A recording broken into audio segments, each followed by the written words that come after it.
Good afternoon. Thank you all for joining us today. I'm Stephen Salel, and for those of you who I haven't had the pleasure of meeting yet, I'm the Robert F. Lange Foundation Curator of Japanese Art. The exhibition, Lyrically, Rebellious, The Prince of Onchi Kōshirō, which opened here last August. It's been a wonderful experience. I hope you've had an opportunity to see the show, which is currently on view in galleries 12 and 13 in the second floor above the museum entrance. The exhibition surveys the development of Japanese printmaking and in particular, a movement, a modern movement that we refer to as creative prints, or Sosaku Hanga, as well as the role that one particular artist, Onchi Kōshirō, played in that chapter of Japanese art history. This show commemorates the 70th anniversary of the artist's death, and it's the first large-scale exhibition of Onchi's work in the United States. And the catalog for this exhibition is the first large-scale English publication about the artist. This project, both the exhibition itself and the catalog, would not have been possible without the financial support of a few organizations. First and foremost, the Robert F. Lange Foundation, and also the National Endowment for the Arts, the Halekulani, and JCB.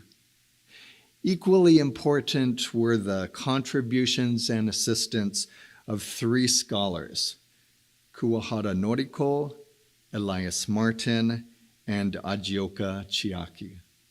I'm delighted that all three of them have come to Honolulu and have joined us this afternoon to talk about this project. Let's see. Let me quickly figure out how this clicker works here. Let me give you a preview of our schedule today. I'll give a short PowerPoint presentation at this time and mention those aspects that each of our scholars wants to discuss during the group conversation. We'll then explore these subjects for about 40 minutes. For an additional 10 minutes, we will take questions from you all. And finally, we will move over to the gift shop, where our guests and I would be happy to sign copies of the catalog for you all. I hope that you will join us over there. This exhibition was a challenge to curate because the show's art historical context is a bit unusual. Here at Homa, we are used to seeing works of traditional ukiyo-e prints, such as landscapes by Hokusai and Hiroshige. Although Onchi was a descendant of that tradition, he distanced himself from it as much as possible, looking instead to his contemporaries in Europe, such as Edvard Munch and Wassily Kandinsky. In addition, Onchi's own work evolved in surprising ways. Whoops. Where am I? These are me and the scholars. Hold on a second while I orient myself with these slides here. His early work, influenced by his education at the Tokyo School of Fine Arts, which he entered around 1910, can be divided into typical genres of Western graphic art: portraiture, landscapes, still lives,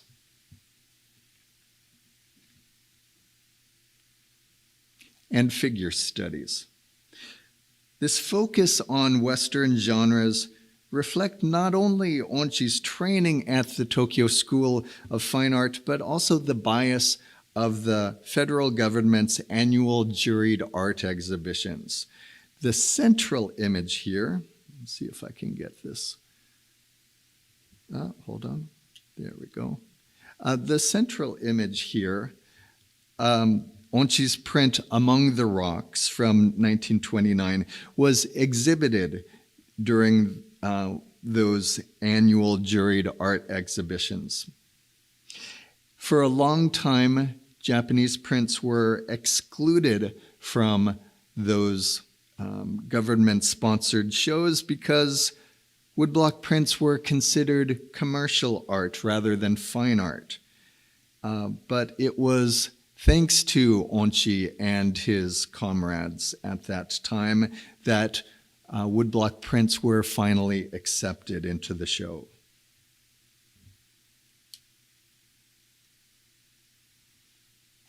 In addition to these four classic genres of Western art, Onchi, following the example of several Western artists at the time, also explored a fifth genre, depictions of subjects invisible to the naked eye, such as music, poetry, and emotional states, and the concept of lyricism as it applies to these three topics.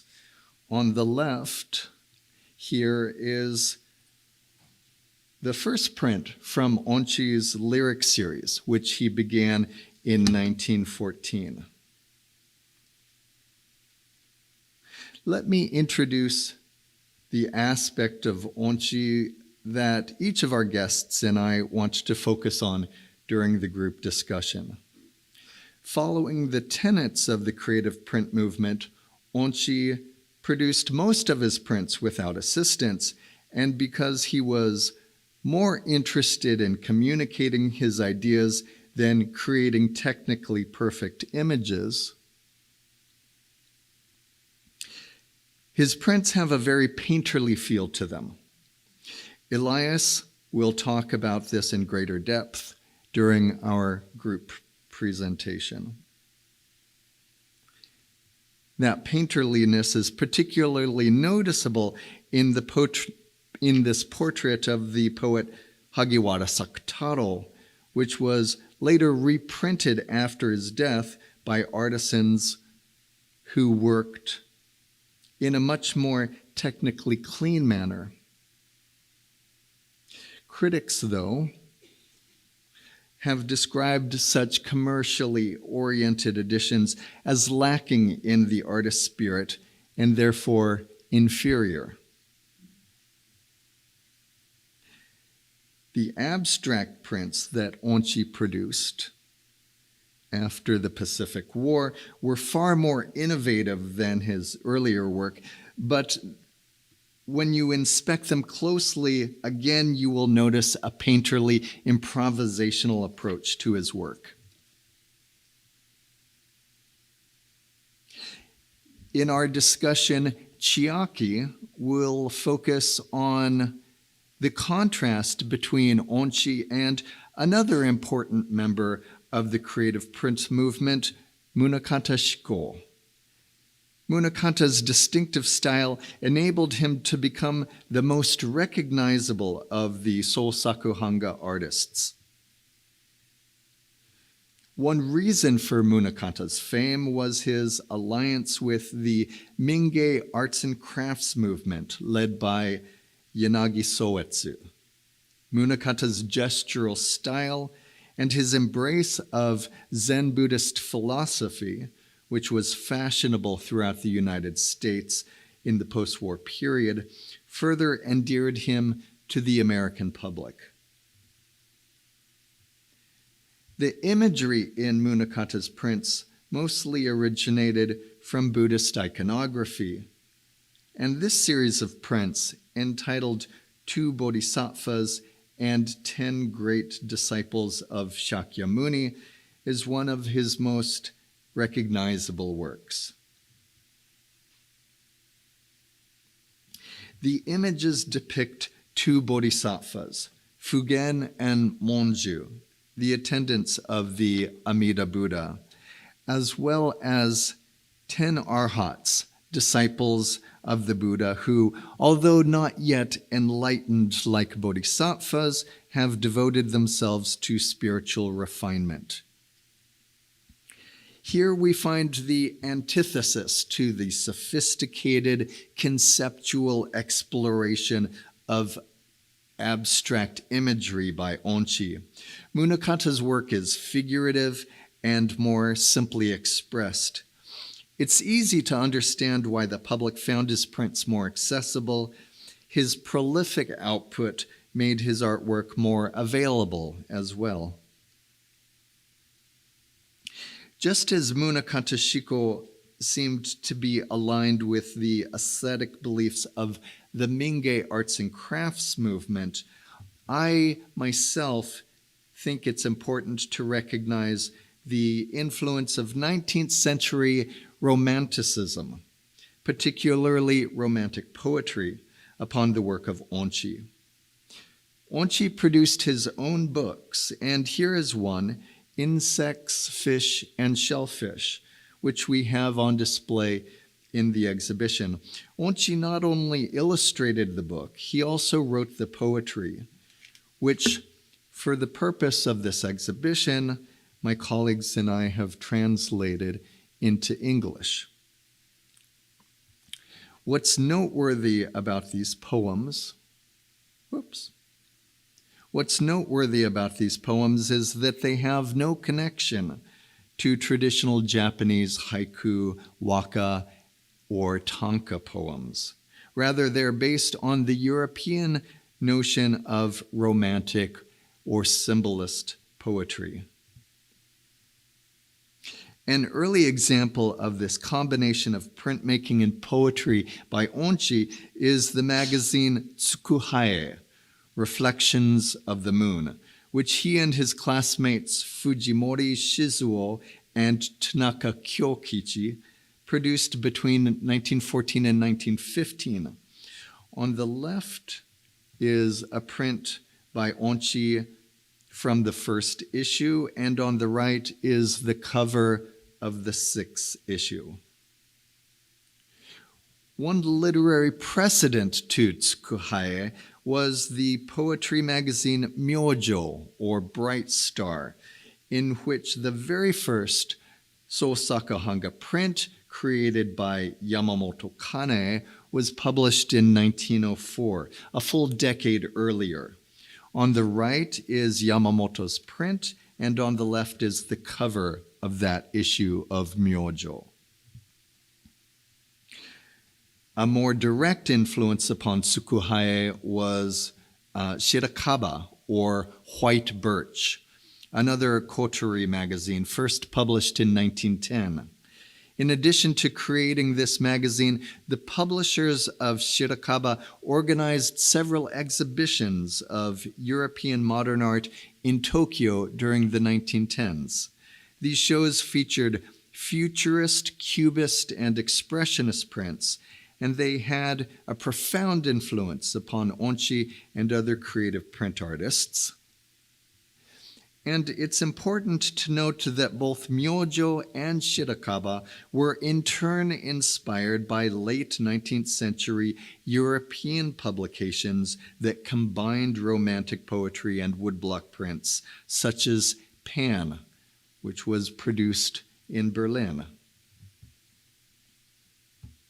If we look at the creative prints movement in this way, the connection that Onchi has with his subjects becomes clearer. For example, Hagiwara Sakataro, the subject of Onchi's famous portrait, was a poet who worked in the Romantic and symbolist traditions. Here I offer a quote from the preface of Hagiwara's poem, Ice Island.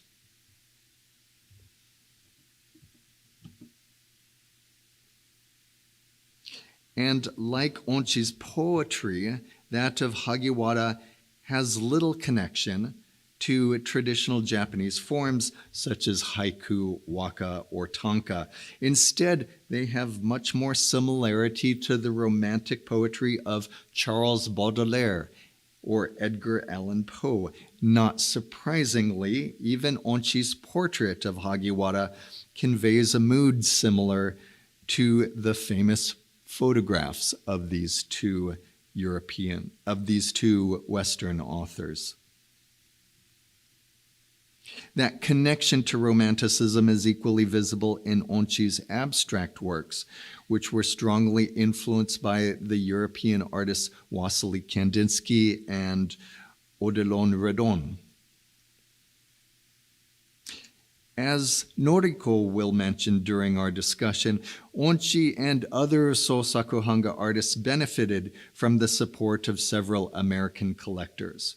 One of the first of these supporters was William Hartnett, who moved to Japan in 1947 and who worked in the U.S. Army Department of Education, organizing events that would enable members of the Allied Occupation Army a better appreciation of Japanese culture.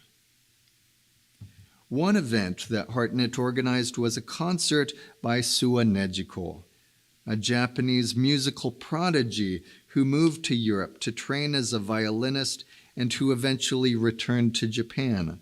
This print by Onchi depicts that performance. The following year, Hartnett organized an exhibition of modern Japanese prints at the Mitsukoshi department store in Nihonbashi district of Tokyo. This was the first opportunity for many people, both American and Japanese, to see creative prints. The collector and researcher Oliver Statler soon thereafter followed Hartnett's example and began to collect creative prints.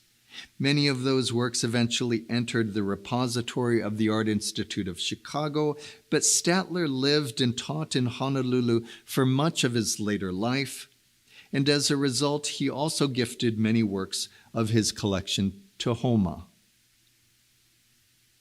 Statler's greatest contribution to the creative print movement was his publication, Modern Japanese Prints, An Art Reborn, the first English text on Sosakuhanga. Statler didn't speak Japanese, so he researched his book with the assistance of his interpreter, Uchima Ansei, a Japanese-American born and raised in Los Angeles.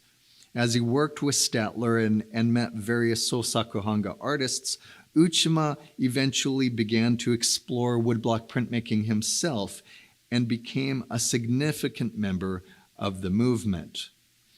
By the way, I should mention that currently Dr. Kuwahara is working on an exhibition of Uchima Ansei's work in Japan that will open, I believe, in the next few months. So if you're interested in that subject, please, by all means, talk with her about it and keep your eyes open. The show will be traveling throughout Japan. Rounding out this trio of American collectors who assisted the creative print artists was the author James Michener, who amassed a collection of several thousand modern Japanese prints, which he donated to Homa.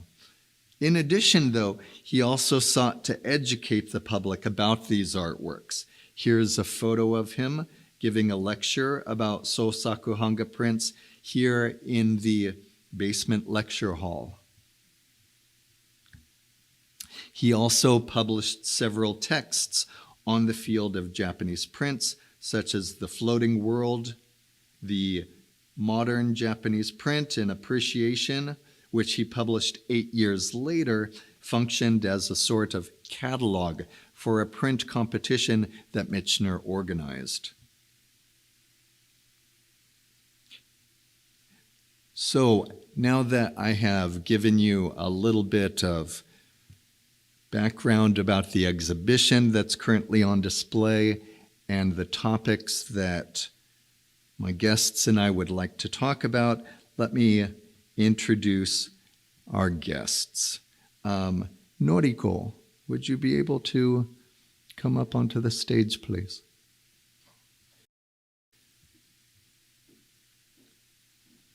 Kuwahara Noriko is an independent scholar based in Chiba, Japan. She received her MA in art history from Ochanomizu Women's University and her PhD in art history from the University of Tsukuba. She recently retired as a professor of Japanese art history from Seitoku University in Chiba.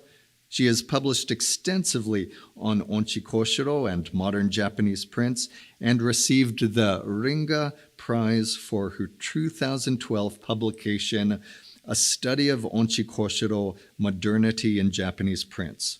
Her publications include the essay, The Art of Saito Kiyoshi, Internationalism and Regionalism, which is included in the catalog Saito Kiyoshi Graphic Awakening, published by the Ringling Museum of Art, as well as post-war printmaking exchanges between Japan and the United States, 1945 to 1965, published by Serika Shobo. Please welcome Kuwahara Noriko.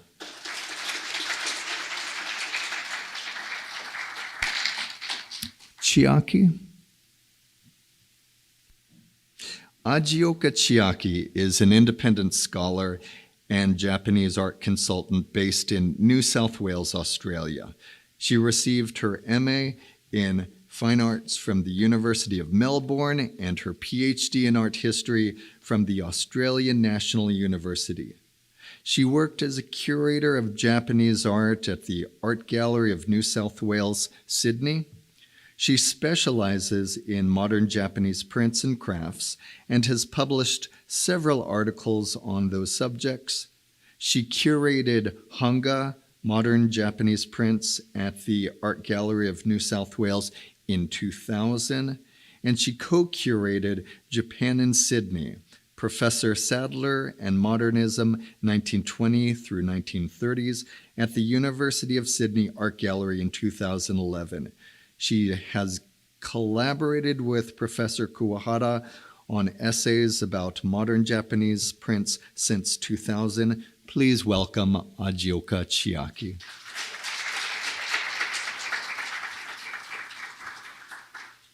Last but not least, Elias. Elias Martin is the founder and owner of CollectingJapanesePrints.com and a member of the Ukiyo-e Dealers Association of Japan. With over 25 years of professional experience as a dealer, curator, and educator, he has built important private collections and placed works in notable public institutions. He is also a board member of the Japanese Art Society of America, JASA. He specializes in Japanese woodblock prints from the ukiyo-e, shin-hanga, and sosaku hanga traditions, as well as Japanese post-war painting. And he is passionate about educating both clients and the public about these art forms. As a collector, he has amassed one of the most significant collections of sosaku hanga, including the largest private collection of works by Onchi Kōshirō. Please welcome Elias Martin.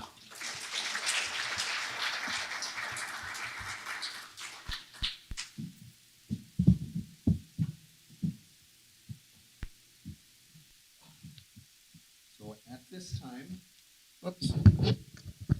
So can everybody hear me okay? Wonderful.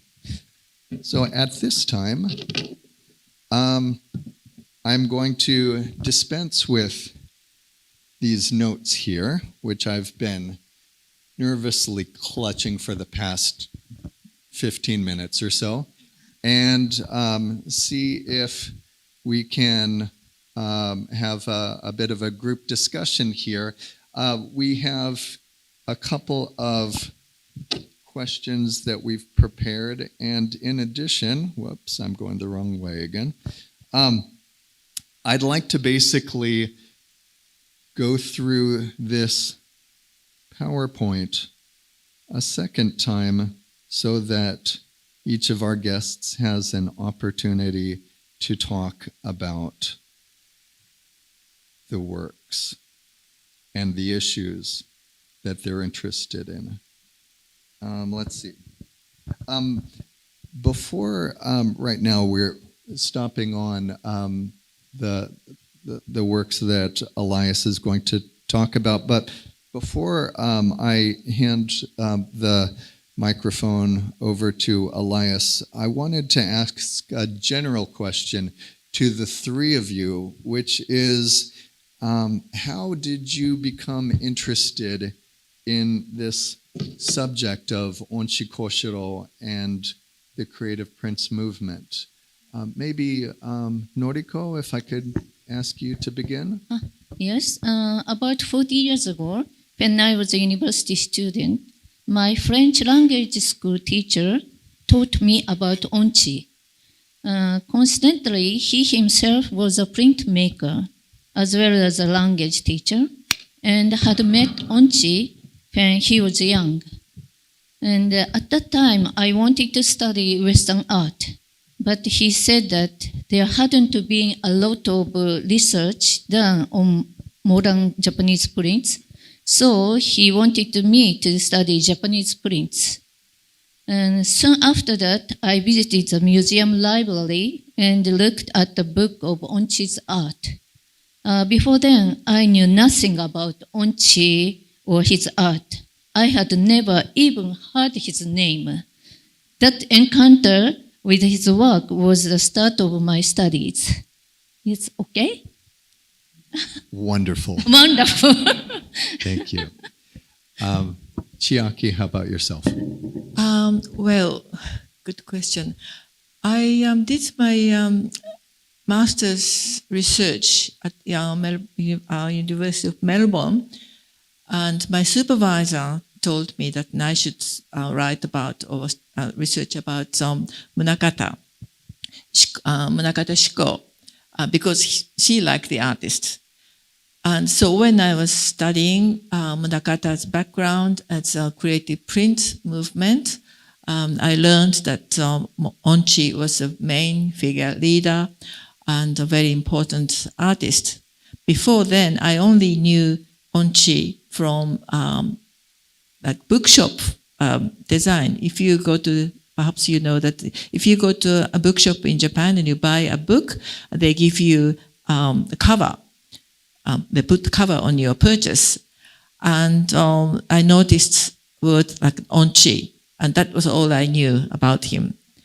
And when I, so in my also, in what was the PhD research, and I was researching on Mingei movement, and also my supervisor told me that I should actually study history of creative print movement.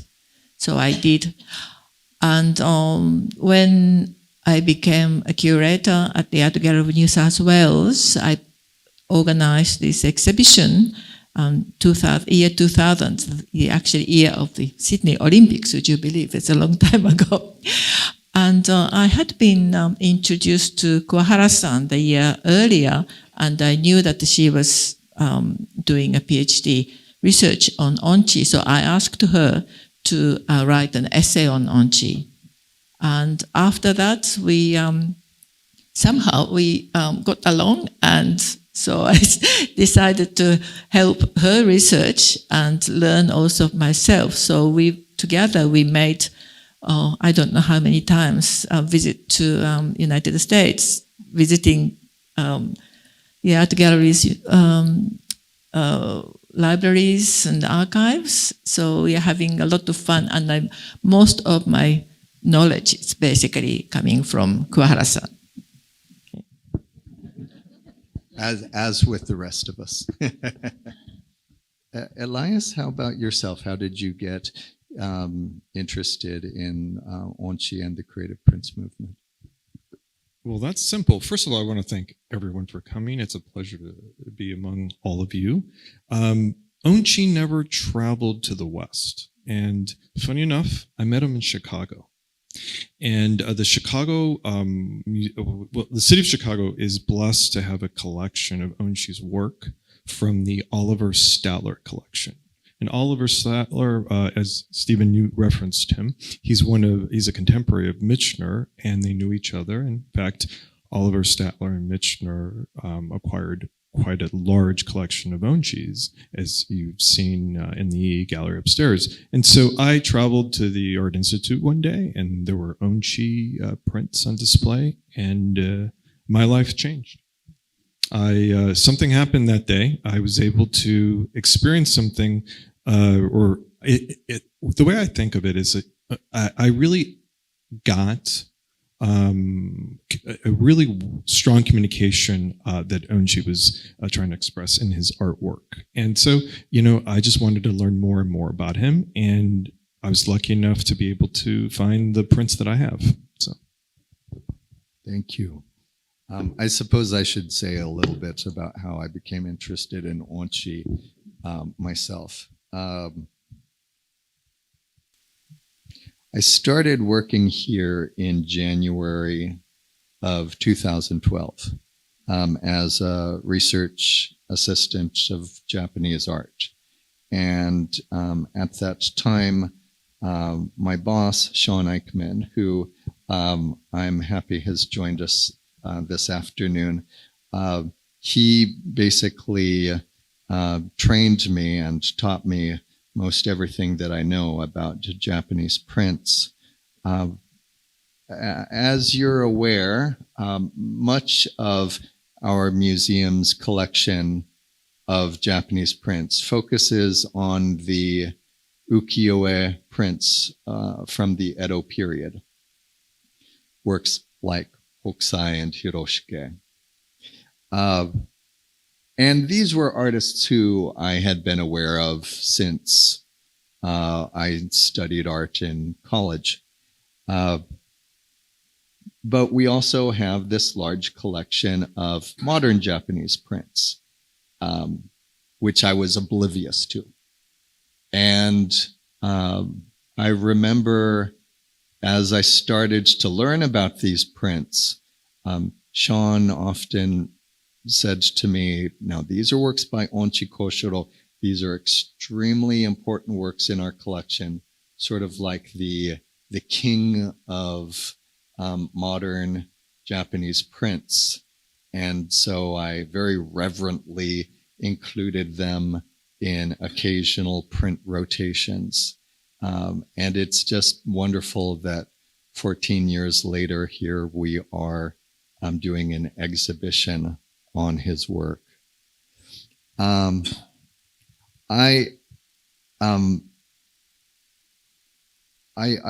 like to sort of shift gears and talk about some of the topics that each of you selected to discuss for this roundtable. And Elias, for your subject, you wanted to discuss some of the connoisseurship of Onchi's work and some of the stylistic aspects of his prints. I have here, please go ahead, tell us what you'd like to say. Sure. I made my job today quite easy. I picked out some wonderful pieces to discuss. And they're also some of the most famous pieces in the collection put together by Michener. The portrait that we're looking at right now, as Stephen introduced earlier, is portrait of the poets Hagiwara. And portraits are not new in Japanese prints. And the way that the portrait is featured in this design is actually kind of traditional. It's a 3/4 length portrait. And this particular portrait was done after the death of this poet, who Onchi had a personal friendship with. And his poetry was surrealist and deeply emotional, and it affected Onchi quite a bit, that influenced his own artwork. And this print was done in 1943. And so we're discussing modernism, and this particular print is interesting because it's a memorial print. It's posthumous. And there are other woodblock prints that were done as memorial portraits of famous people. You might be familiar with the memorial portrait of Hiroshige or Yoshitoshi. And this print is very different from those. In some ways, it's kind of controversial because a memorial portrait should have maybe some solemn, it should be solemn, but also paying sort of homage to an idea, maybe even an ideal. And this particular portrait is highly individualistic. We're looking at an individual.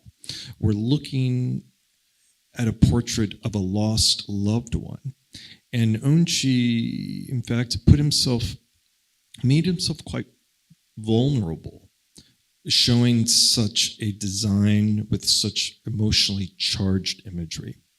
And so also to look at the word modernist or modernism, Onchi used materials as his collaborators, and being an artist that carved the blocks and printed his own prints, he used every aspect of the woodblock printmaking process as an opportunity to express himself emotionally and to imbue the image with something unique and something beyond what was seen in ukiyo-e.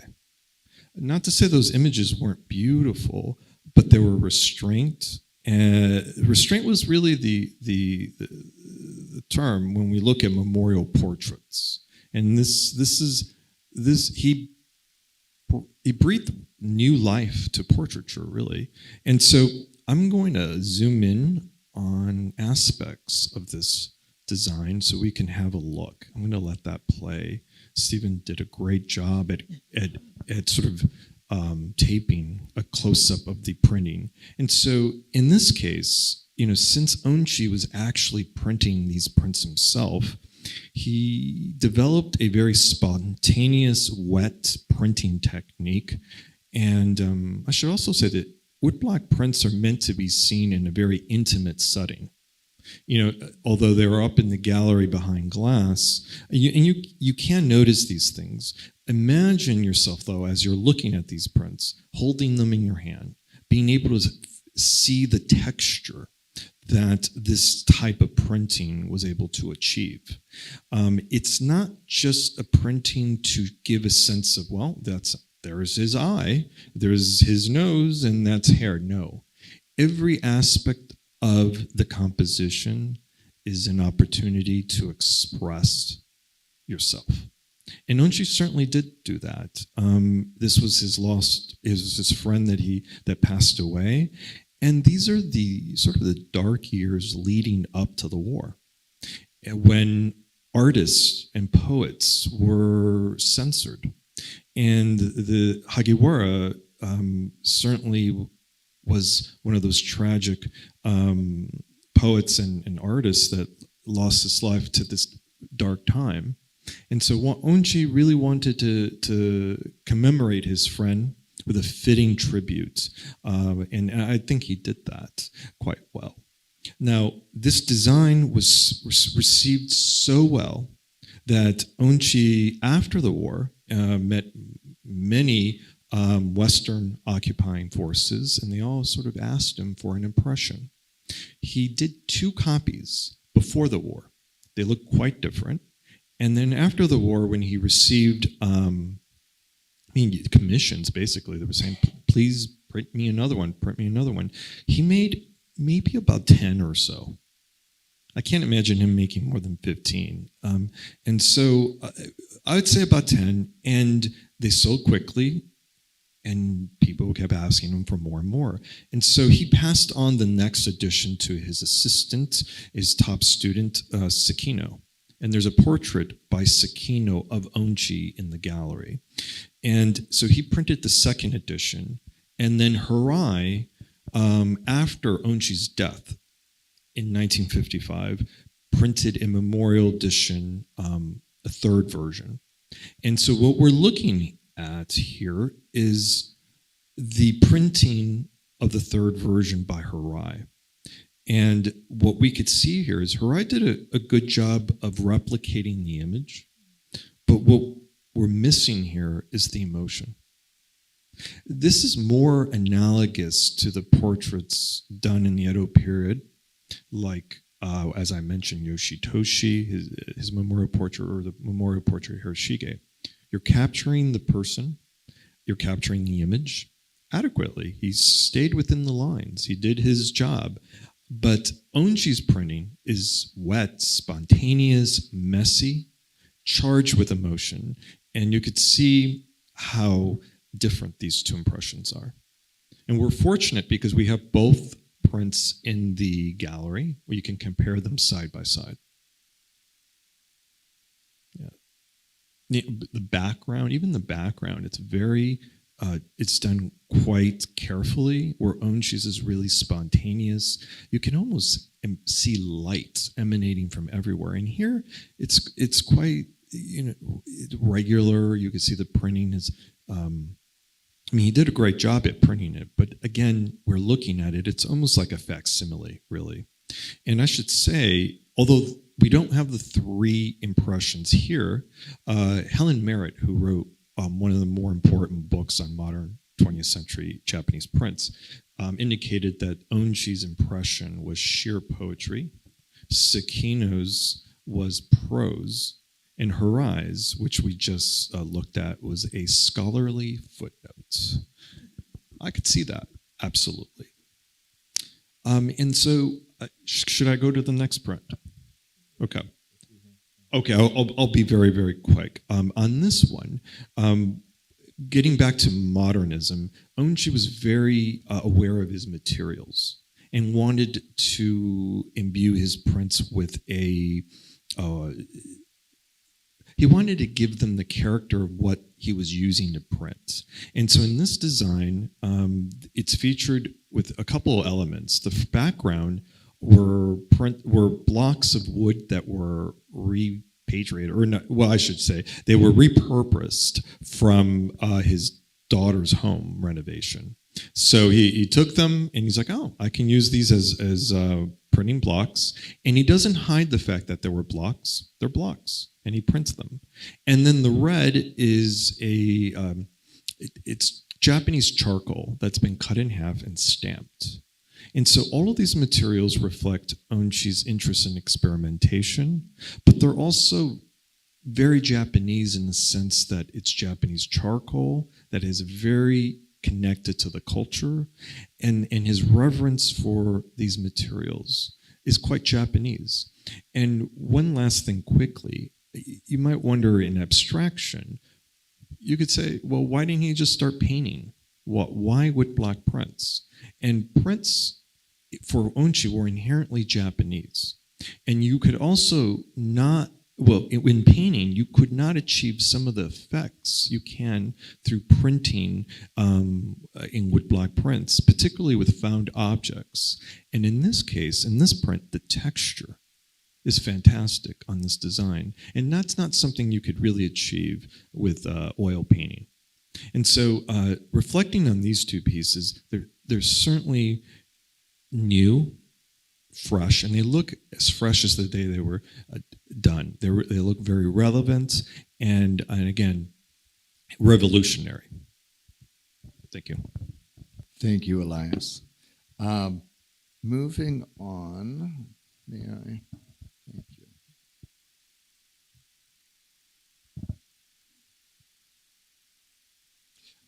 Moving on to the subject of Munakata Shiko, I believe that Chiaki, you wanted to talk a little bit about the connection between Munakata and Onchi? Yep. Yes. Okay, well, I thought I could talk about a little about Munakata, not to focus on Munakata and keep your attention, like get your attention away from Onchi, but to give sort of different perspective of Onchi in the Japanese art world. Living in Australia, I often noticed that the people talk about Onchi and Munakata at the same level. And it's only 2 days ago that Iijima-san was telling us that, Onchi and Munakata are my heroes. And I heard exactly the same comment from Sydney printmaker when I was planning my creative print exhibition. She said, Onchi and Munakata are my heroes. Can I do something to help you? I'll do demonstration. And it was really interesting because in Japan, they are not talked together in that way at all. They're very different. And I tell you why. And perhaps that might give sort of a different perspective, say Onchi. To start with, there are 2 woodblock print artists, and they're totally different types, as Stephen explained. Onchi was famous for this originality and very refined techniques, creative, while Munakata's works are very bold, dynamic, and seeming free and sort of more intrusive. And each of them really fully explored the unique characteristics of the print media, of the plate, and was equally passionate about promoting print as important as painting, because in Japan, the prints were always considered inferior art compared to oil paintings, sculpture. Well, from I suppose partly the Western influence. And their activities, creative activities, also overlapped to a certain extent. Munakata was about 12 years younger than Onchi, but so he didn't actually start showing until about 1927. But they were showing they're both members of Japan Print Association, and also they did the government exhibition that Stephen mentioned, and also Kokugakai, that's another national sort of exhibition society. And their works are both selected to be shown at international exhibitions. But their positions in the Japanese art are very different. To start with, the family and the educational background is almost opposite. Onchi's family was very prestigious. The father was very connected to the family, and at one stage, one of the imperial prince was actually brought to Onchi's family home to spend some time. I don't know exactly how long. And also, Onchi studied European languages, so he could read. There weren't many translations, but a lot of intellectuals at that time in Japan studied European languages. So he was very proficient in the German, French, and the English. So he had access to Western arts and music. On the other hand, Munakata was born in a very poor family. His father was a blacksmith in Aomori, at the northern tip of Honshu Island, and he only finished elementary school. But he was very hungry for knowledge, and he absorbed lot of knowledge from his friends, most of whom were literary people, writers. And also, he was very sensitive to Japan's past, like mythological stories, legends, nature, and also Buddhist themes, and which Stephen also mentioned. Now, in many countries too, but in Japan, to the art world was it's very social hierarchy. It's very important. And so merit alone actually doesn't get you too far unless you are exceptional, like Munakata. And so there are also a lot of, of course, unspoken code of behavior, and your position is expected to behave in a position in society.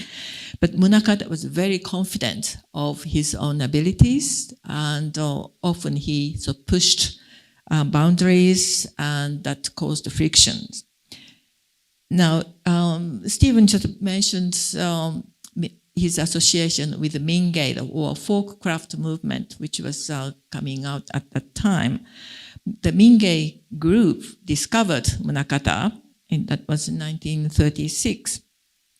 And the Mingei group was claiming that the ordinary objects, everyday objects, were often have this egoless or unintended beauty, which was spiritual, and therefore it was more superior to intentionally created art. So they were also pushing this, their claims, and often clashed with mainstream art world. And they were often considered as a sort of a self-righteous group. Now they were promoting Munakata, and the leader Yanagi often said Munakata was the only printmaker who was doing the right job. So that didn't go down well with other makers, of course. So that was a part of the reason that in Japan, so they are not, the people who talk about Onchi didn't talk about Munakata very much. And but outside Japan, these sort of nitty-gritties of whatever was going on, you actually don't have sort of access. So people like Americans, Europeans, they just looked at their work and they responded. So while in Japan, the Munakata's works very often, some sort of folk art went wrong, or radical, wild type of folk art,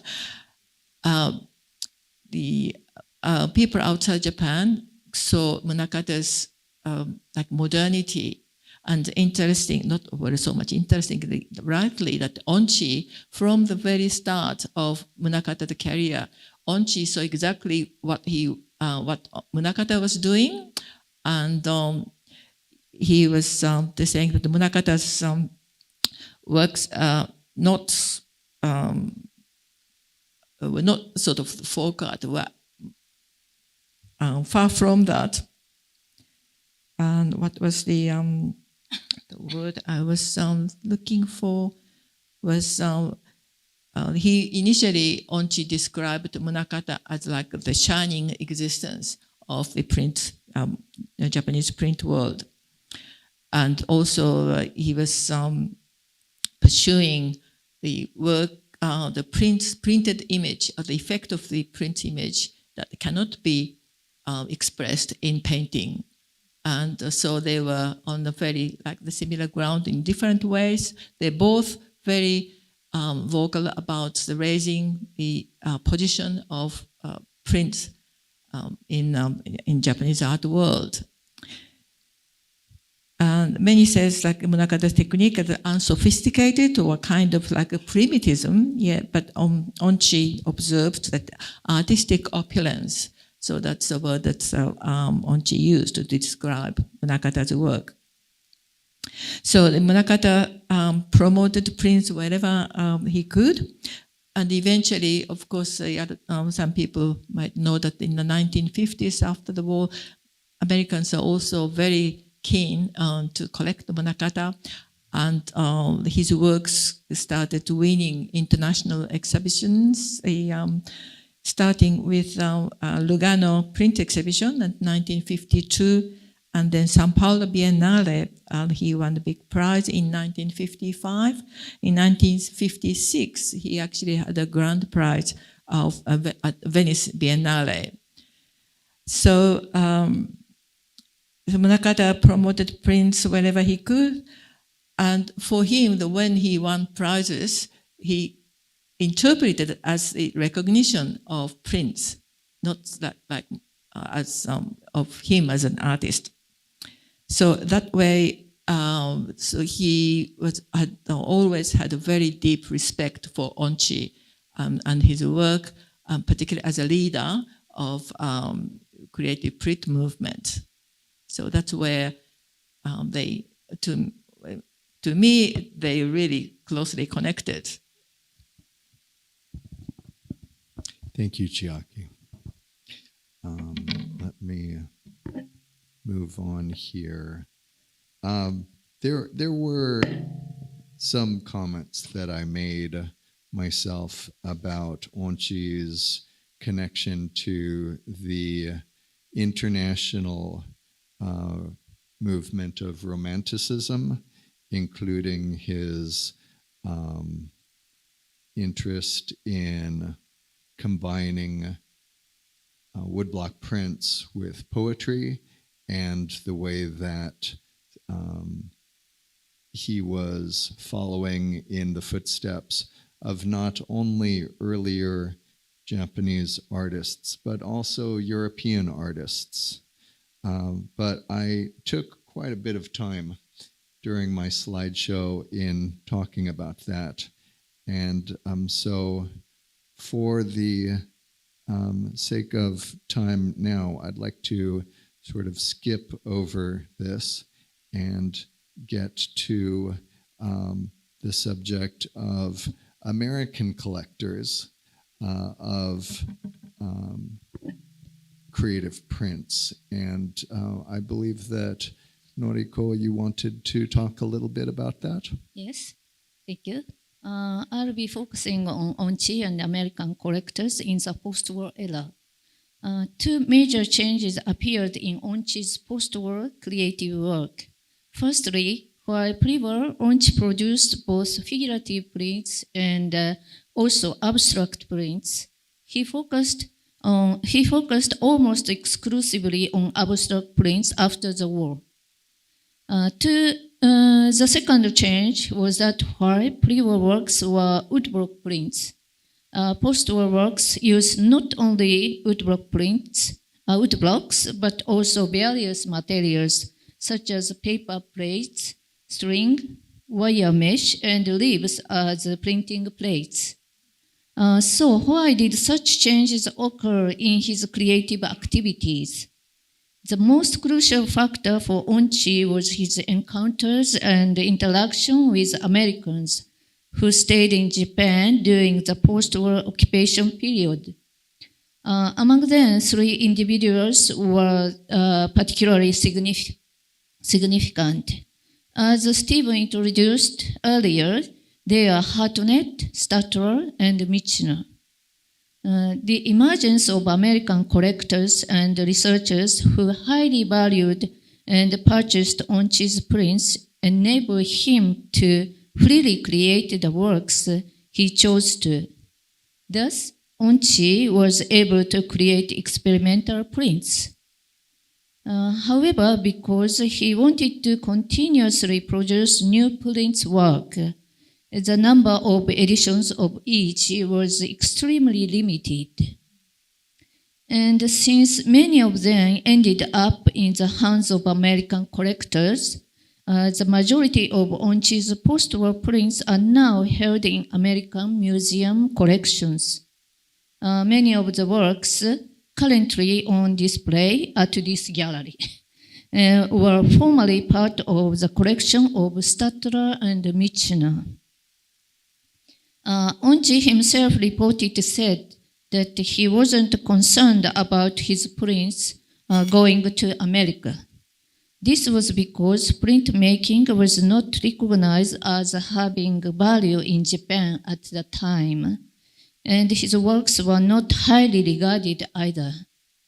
And now, a retrospective marking the 70th anniversary of his death is being held here at the Honolulu Museum of Art. Onchi would surely be delighted with this outcome. Yes. Thank you so much. Yeah. Of course, Yes, certainly. one point about Munakata and Onchi. Yes. Yes. I actually, this is a perfect I was about to say the same thing. We should talk a little bit about Yes. one another's ideas here. Yes, this is a story. In 1955, Munakata and Onchi both exhibited prints at the Sao Paulo Biennale. And at that time, only Munakata won the grand prize. Onchi passed away without knowing this. And the following year, Munakata won the grand prize at the Venice Biennale.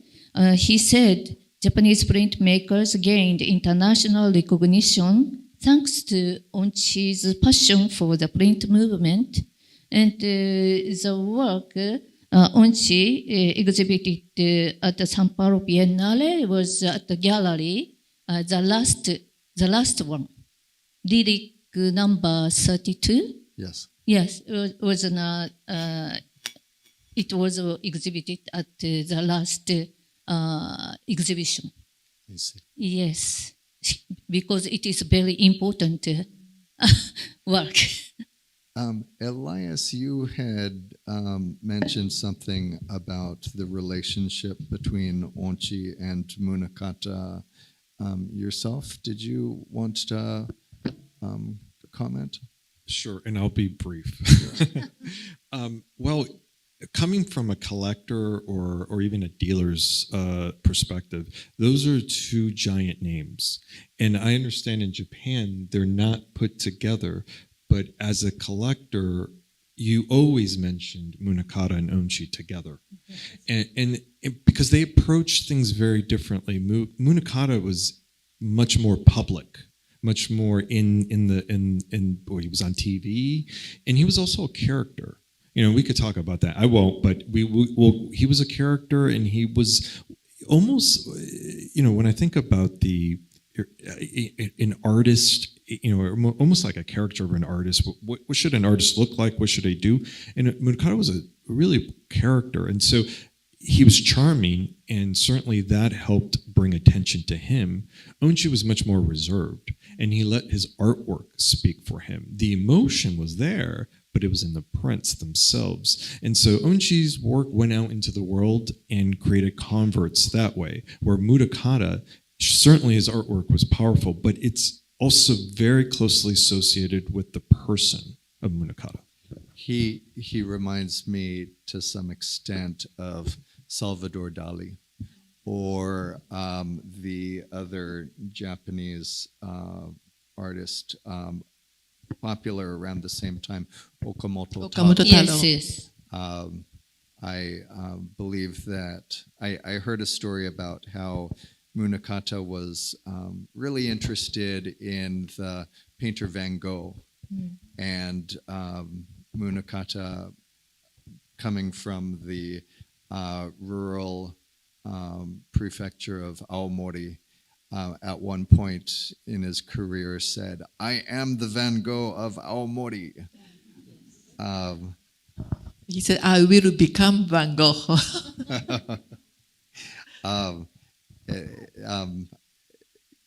So it's exactly like what you said, Elias, that there's a sort of persona that he seemed to adopt consciously or otherwise. We're running a little bit low on time before we begin the Q&A with our audience. So I was wondering maybe if anybody has any pressing comments, concluding comments that they wanted to make before that. If not, then maybe thank you all for your patience here. If there is any question that you have for our guests here, or any comments about either the exhibition or this, please let us know. Oh, and by the way, I wanted to quickly mention that the prints of Munakata will be on display in our Lange Gallery for Japanese prints beginning in early December and running until the end of the Onchi Kōshirō exhibition. So you are in for a big treat. Oh, that's lovely. We have a chance to to compare them. Exactly. Yeah. Any questions? Yes, Miss. First of all, thank you for this wonderful exhibition and the opportunity to speak with the experts. I've now seen the exhibition 3 times because I was just like so taken by it. The first, I have 2 questions. I think, Elias, you said that Onchi never traveled to the West. Is that right? Correct. Now, that seems quite striking to me, given his family background and his inspiration, influence he got from Western art, and also his connection with American collectors. So, was his not traveling to the West a deliberate decision, and what was the reason behind it? So that's one question. And then the second question, which I've been dying to ask, is each time I've seen the exhibit, I was taken not only by Onchi's artwork, but by the music that's playing there, which I think must have been very carefully, deliberately curated by some, I don't know if it's you, Stephen, or so. And I looked everywhere for what the pieces were, but there was no information provided. I only recognized the Rebel and the Prokofiev. I want to please share your thoughts behind the curation. Let me because it's difficult for some people to hear the questions from the audience. If I may repeat the questions, the first question was, I believe, what was did Onchi travel outside of Japan? Did he travel? Why? And if not, why did he not do that? And the second question was about the music in the gallery. What music is played and why were those works selected? Elias, did you want to address the first question? Very quickly, and I think I'm sure Noriko might want to add to this, but I don't know why he didn't, but what I could say is that he was well versed in Western culture and art, music. He learned German in preparation to go into medical school, though he didn't. He was not admitted into the school to do that. Because he knew and read German, he was able to digest, a lot of the art publications coming into Japan that were in German. German expressionist works were known to him. So he was very cosmopolitan in that sense. But I don't know why he didn't travel to the West. Noriko? It's a very difficult question, but I think that he could learn a lot from European books. And also, he didn't like traveling. He was not active. I read all of his diaries. He didn't go trip even in Japan. 近づけた方がいい。And also, this is very confidential. This is, I think, this is my opinion. Perhaps Onchi's, it is difficult. Onchi's wife was a very strong person, and he got the money from his wife's family. Oh. Yes, his wife was a very rich person, and but Onchi didn't get money by producing prints. So I think that the wife's family supported his activities. So, and Onchi couldn't tell her he would like to go abroad, I think. Perhaps can I just add to Elias something that, of course, Onchi could read a lot of information, but also he had a lot of friends who had spent years overseas, studied in Europe. And so in terms of information, he was very able to have quite a lot in the sort of what you call the simultaneously. For example, Yamada Kosaku, the first composer, modern composer of Western music in Japan, and he was the one who brought the exhibition of German expressionists, from the Sturm Gallery to Japan, which he was very, Onchi was very inspired by. So, and they were also working together. So perhaps it's my feeling that Onchi didn't particularly miss too much only because he didn't travel in terms of what he needed to know.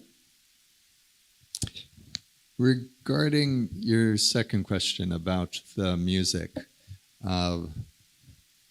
we decided to put together a playlist of modern compositions, many European composers, well known, as you said, Ravel, Stravinsky, Debussy, as well as a couple of Japanese composers working in a European style. Unfortunately, the music available to us was a bit limited, and so I believe I included the works of some Japanese composers who were actually active after Onchi passed away, and who Onchi was probably unaware of. But I tried with that playlist to offer a kind of sense of the music that he listened to in his studio while he was making prints. We know from Noriko's research that he was so inspired by this style of music. And in January, if all goes well, we will have a public concert in the gallery where we invite some local musicians, maybe a trio of performers, to play some of that music instead of using the ghetto blaster. Thank you. How are we doing on time? Okay. Another question. Yes, Rudy. First, I want to say how beautiful this exhibition is, but I have a particular question that is, I've made prints myself. I'm totally fascinated by the painterly quality of all these prints. And can you comment how we achieved this? Because I find it very difficult to understand how we could do this, and it's so exceptional. Thank you. The question was, Rudy, having made prints himself, was struck by how painterly the works in the exhibition appear, and could we comment a little bit about that aspect of Onchi's work? Any takers? I tried replicating that just to see how you could do it. Onchi did not use a kento or registration most of the time, and he moved the paper off the block in a certain way. So there's movement, and you'll see the wetness of it, but it's also kind of fuzzy, and that's caused by the movement. And also the paper that he used wasn't that absorbent, and the pigments rest right on the surface. They don't really saturate into the paper. That's also because he printed very quickly. So you can just imagine him doing this very quickly and in a very experimental sort of way. Noriko or Chiaki, would you have anything to say about the painterly quality of Onchi's work?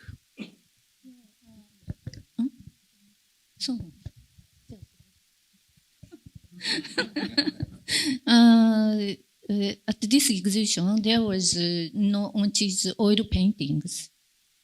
No. There was not. That's Yes, correct. but before producing a very realistic and prints like oil paintings, Onchi produced a lot of oil paintings, such as a portrait or mother and baby and his families. So I think that I compare the oil paintings and the prints. They are very similar. So Onchi tried to make prints like an oil painting at first. I think so. And also, another motivation was that the prints were not accepted by the government-run national exhibition, which was very powerful and prestigious, not until 1927. And so when prints were finally accepted, it was hung with oil painting section. So Onchi, to promote prints, Onchi was very aware that he needed to create something that is strong and something that does not really look weak compared to oil painting around it. So that's another reason that he wanted to make very textured, sort of thick work. Chiaki, you bring up a really interesting point there, dovetailing with that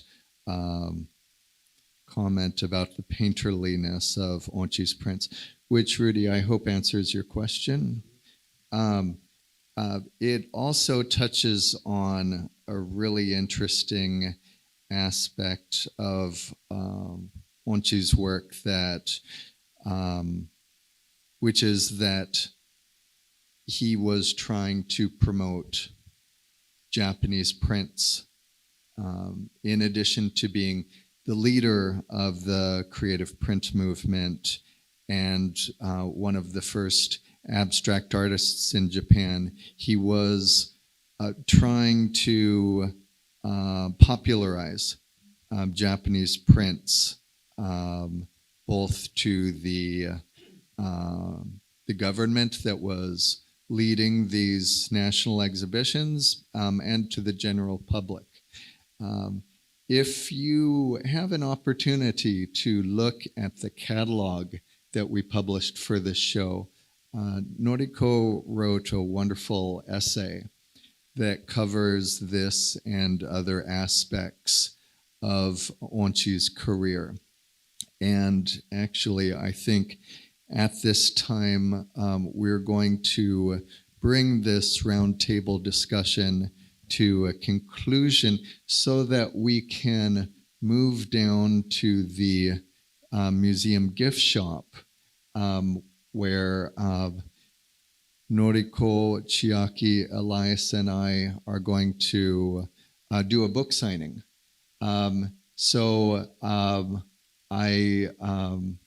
First of all, I want to thank you all for coming this evening, but also please, if you have some time, please come with us just around the corner to the gift shop, where we will be seated and we'll have a chance to chat with you.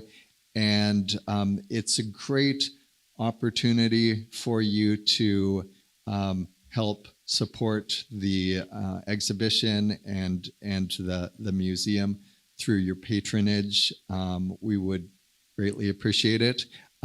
But for now, if I may ask you to join me in thanking the scholars for coming this afternoon.